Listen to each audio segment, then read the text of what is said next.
Well, hi there, and welcome to Home Wizards. I'm Cindy Dole. Hey, I'm Eric Stromer. And we love to improve your home and improve your life. And it's still that time of year. I mean, we're still in the new month of the new year. Sure. And you're seeing staggered Christmas trees coming out on the old lawn, getting into the new part of the year. Some people leave it up a little too long. Well, we just took ours down this past weekend because of the darn mark. You didn't have inflatable. Oh, no. Things out on the But lawn. I'm talking about our fresh inside Christmas tree, that margarita mix. It was so great. The tree was fresh. Still going. So, but we're getting rid of things too, because we're downsizing stuff. And you probably are thinking, well, I want to do the right thing in terms of how do I dispose of things. I mean, not everything you can't just put it in the trash. Well, can I just tell you, I was I have to replace a shutter because my kid broke one with a ball, and and you can't get one, you got to get two, otherwise they don't ever look the same, right? Right. So I was trying to find the touch-up paint because the new shutters are going to be like a half-inch thinner than the old ones. So that would leave like a white stripe on the side of the house because there's a new paint color, right? Right. So I went back behind the shed to find the old cans that hopefully would match. Well, of course, they've been sitting out in the rain. The cans are rusted. There's no idea. I have no idea of what the paint color would be. As I open the cans up, I realize, heck, I got to dispose of these things someday. What do you do with just an old can of paint, right? Well, batteries. What do you do with old batteries, for example? How do you get rid of those? Where do you go? You don't just want to dump them down the drain. Well, and we had a bunch for our Christmas decorations. We had a couple of battery-operated strings of lights that we had put on garland, on the mantle or around a wreath. And as we're putting those Christmas decorations away, we didn't want to keep the battery in that little string of battery-operated lights. Sure, because it'll leak on you. Leak. And some of those batteries might still be good, so we put them back on our system. But if they're bad, well, what do you do with bad batteries? We always put the bad ones first in Ziploc, but then, Eric Stromer, what do we do when we want to say bye-bye batteries? Well, there's a place where it's called a hazardous waste drop-off site, and you can go online and in your community and just look that up, put in hazardous waste drop-off site online in your community, and guess what? Boom, it'll pop up. It'll show you exactly where you take those things, put them in a plastic bag or a paper bag, and just get them all at one time because you don't want to be doing this all the time, obviously. You take them there, and that's the place where you can drop them off. Yeah, because, sometimes they have it like every other week or once a month or certain, every community has a different kind of a setup. It reminds, and also, be specific and clear on where exactly that location is, because it reminds me of Salvation Army or dropping off certain Goodwill things. Or whatever. Yeah, so I've had this experience where I've got my truck full of stuff. I drive to the local Salvation Army, and the guy goes, "Oh, no, this isn't a drop-off site. No, this is me." And I'm like, "What do you mean? What is this, like a place? What do you mean it's not a drop-off?" Right. "Oh, we don't accept things here. Right. We only give them back to the community here." Right. The drop-off site is 40 miles. It becomes that. Do your research. You got to do your research, yeah. And speaking of hazmat, while you're loading up on all your old batteries that you want to say, goodbye, light bulbs, especially energy-efficient CFL bulbs, putting those in the trash is, that's considered hazardous waste. Bad news. And I'll tell you, you want to consider a couple things. When you throw hazardous waste into the garbage, you're then going to just pawn it off on some guy, unfortunately, at the landfill who has to separate this stuff out. So it's just not fair to other human beings to have hazardous waste in a garbage because you're not. You're being lazy. You're being misinformed. and you're being misinformed. You got to think of other people when you're doing this stuff. Right. So make sure that you take the light bulbs, the fluorescent tubes, and the batteries to this drop-off thing that I'm talking about. And by the way, if you have broken bulbs, you know what I mean, you can use tape to kind of clean up the broken pieces that might have. Let's say fell on the floor, it's in the garage, whatever. Using tape to kind of suction them up. Right. Or let's say that you're in the Stromer home and you've decided you're going to do some crazy dance move, my kid, and you make your hand go up and somehow it hits the can light up in there and the light bulb shatters within the can light, falls to the floor. You still have the little thing that screws into the receptacle. How do you get that out? And that might hurt too. Guess what? What do you do? A potato. That's right. You simply put a potato. You turn the power off. You shove a potato right up in there, and it protects you from those sharp edges. And you slowly rotate, shoving the potato as hard as you can up into that receptacle, and you ultimately can unscrew the bulb out of there. Russet potatoes. And then guess what? After that, cut them up, make yourself a lovely hash brown. No, don't do No, that. but seriously, potato trick That's a works great pretty idea. good, Maybe yeah. a yam would work too. You could use a yam. You could. You could use a russet. Yeah. Whatever you want. Cell phones. Now, think about this too. If you're in the position of getting that new iPhone, whatever, or whatever your Samsung, whatever your new cell phone type or preferred style is, you may want to donate the other cell phone either to a charity, right? You can do that. You could take it like when I got my upgrade, I got some kind of a credit from the Apple store. My old phone, it wasn't completely shot. It had some good parts. Well, to it. you can sell those on different websites online for, up to $300 for an iPhone 5. Yeah. I know. So you have to kind of shop around. So if you've got the upgrade 6, but you have the old 5, instead of having it sit in the bottom of the glove compartment, try and get some hot cash for it, and then take that money and go out and buy yourself a little, maybe you or your sweetheart, a little something special. Little frock. Little frock. And by the way, remember to take all your personal info out. You might, forget about this. Yeah, the SIM card. You want to get that out your of there. phone numbers, addresses, text messages, right? All of those devices. Nothing's private anymore, kids. You want to have that factory reset that kind of wipes nearly all the memory for you. And I don't know, it's kind of scary. And what about computers? Before getting rid of a computer, you've got to destroy all your data there too. Yeah, you do. Just deleting your files is not enough. And there's this free utility program. It's called Derek's Boot and Nuke. Have you heard of this? It's a program that can actually overwrite your hard drive and make the data unrecoverable. So and it's almost free. like digital paper shredding. Yeah, it's called Derek, Darik, Derek's Boot and Nuke. So D-band are the letters. Anyway, we have more ideas. We're going to help you figure out how do you dispose of things and maybe things that you should never get rid of. Eric Stromer, Cindy Dole, we love to improve your home and improve your life. Why? Well, because that's what we do. We're home wizards. You got me, baby, I got you.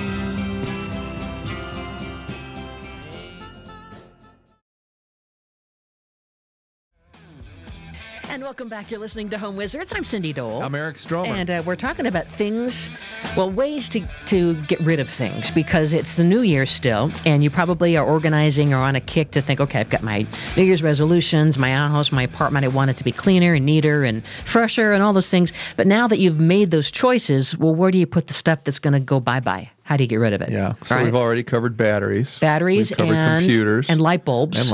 Batteries and those are both hazmat, so you go to the pickup for those. Yeah. Medication. Cell phones go. You talk about how you can make $300 online, sell them, or go back to your phone store.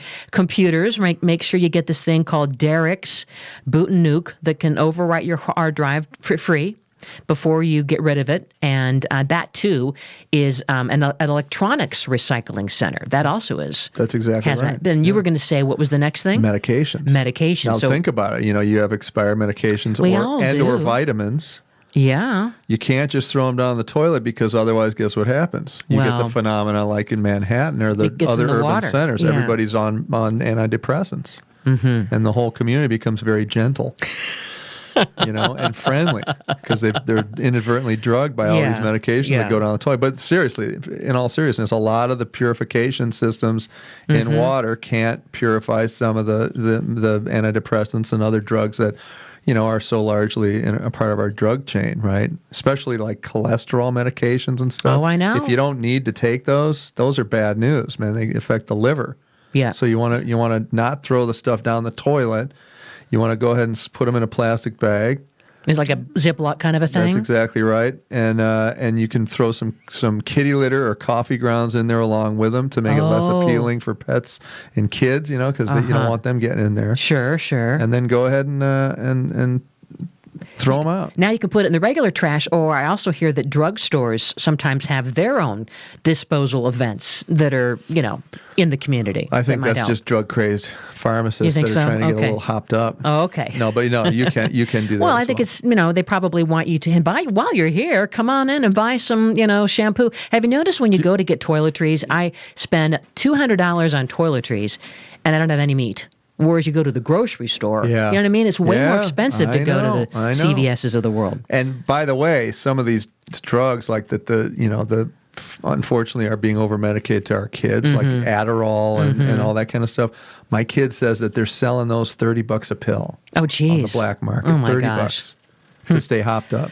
Well, what about paint? Because you were saying that you were in a predicament because you wanted to repaint your blinds. Yeah, right. around the repaint the front. And so here's what happens. Listen to this. This is kind of a nightmare. So the kid's passing the basketball. The other kid misses it. The ball hits the shutter breaks because it's old and rotting. You pull one off. You call up and go, "Hi, I'd like to have a shutter made." "Yeah, well, I can do it out of redwood. It'll be $375. And you're like, "What?" Right? So then I went online and I found a place to do these vinyl shutters that look exactly like wood. I ordered them online. Cost me $75 for a pair. And they look fantastic. And they're durable. They make you want to replace the rest of the house because Nice. they look better and they're never going to rot and you never have to paint them, right? And so they're going to come pre-painted? They came in 2 days in the mail. Like Got in the delivered color you wanted? In the color I wanted. They're black, right? Wow. And you put them back up on the wall. Perfect. The only problem is that they're like 5/8 of an inch smaller and so than the now- original. So yeah. so the paint line shows up. So you've got to touch that Got to up. touch that up. So I go and I mix the paint color to make it the right color tonality from the old stucco that I had. I took a chunk to the paint store to have them computer match it. Good, Guess good. what? You're back in business. No. I paint it and it looks great, but it looks slightly different. And you are And focused on that. I cannot look at anything except the line where I stopped I painting. know. So guess what's coming next? You're going to paint the whole house. We paint the whole house. That's right. And welcome to the joys of home Welcome ownership. to home ownership. Yeah, exactly. But what about, let's say you have some leftover paint, in the garage. Yeah. And maybe if we have way too much leftover paint that, it's good to have a little bit, for a second coat. But let's tell them the key and the secret to this. You don't save the can. Right. You get yourself a mason jar. You pour about a half a pint left over. And some ball bearings in there. Put some ball bearings in there. Put the mason jar lid on there. Put a label on there with the computer code from the paint store where you got it, the color, the brand. You store that on the shelf because anytime you're going to need more paint, you just take the original color to the store and they'll have the formula so you won't run into what I just had to go through, which is slightly different. And then in terms of disposing of the rest of the paint, you like the whole idea of, in terms of latex, you mix it with some kitty litter, right? I throw the kitty litter into the can, let it dry. You can pour it out onto the ground on kitty litter so it dries faster. And then you can go ahead and throw that away when it's not liquid form, but dried kitty litter and paint. And then if it's oil paint, that needs to go to hazmat. That's hazardous waste. Yeah, because some of that old stuff has lead in it because that made the paint way more effective in terms of the way it spreads out lays out, they say, on your trim. Painting years ago was beautiful. It felt like you were Picasso with a paintbrush along the trim. Now the new products, they're not as effective. No. And they don't last as long. But having healthier. said that, they're healthier for you. Yeah. I know. Well, and butter, of course. Yes. Some of those things where butter just seems like it's better, but it's not. Butter's back in good graces. I know, yeah. I eat butter now. What Like about crazy. gasoline? Maybe you have that spare, little gasoline tub, in your garage for the lawnmower or for a gas-powered tool or whatever, and it's old gasoline. What are you going to do to dispose of it? And boy, I'll tell you, gas does go bad. Yeah. And you'll notice when if you've got a chainsaw or a blower like I have, if the gasoline's been sitting there for a couple of months, you misfire. Is that the date? Is there a duration? If it's been there more than a year, it's probably not good anymore. So what you need to do is take it to a gas station or a hazardous waste management company, and they'll have a place to dispose of old gasoline. But don't ever pour it into the soil, in the storm drain, or in the garbage because it's dangerous and it's illegal. Don't do it. Yeah. So, but the heads up is maybe we need to put almost a freshness date on the outside of this thing. It may be a good idea to, put a piece of duct tape or masking tape on your canister and or I filled this up on December 7th or whatever. Just something like that. I do that a lot with our frozen food and even in the refrigerator for that matter, leftovers, because, how there reaches a point where you go, oh, wait, this chicken, did I make that on Sunday?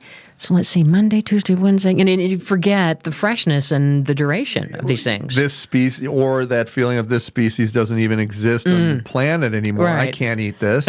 We don't have those anymore. Well, now what about mattresses? I know that you've been on a quest looking for possibly a new mattress. So let's say that you were in the market for a new one, and now you want to get rid of the old mattress, and chances are, that you just put it on the street side wall. The garbage collector may not want to pick those No, up. they sure don't. And There's some rules. nothing makes a community look worse Oh, than when yeah. there's old mattresses I on the know, side it of looks the road. like, wow, what kind of hood are Yeah. you in? Yeah, no good. But it's like, so there's a lot of city rules that really have, they really crack down on how to junk large things like appliances or couches or Right. mattresses, and they might even have special collection days. Like this is the day where it's okay to put the sofa out front or the Yeah, mattress. that's right. So you definitely want to contact your City Hall. waste and refuse company that Yeah. comes and takes your garbage every day or every week, obviously. They'll have some great information for you.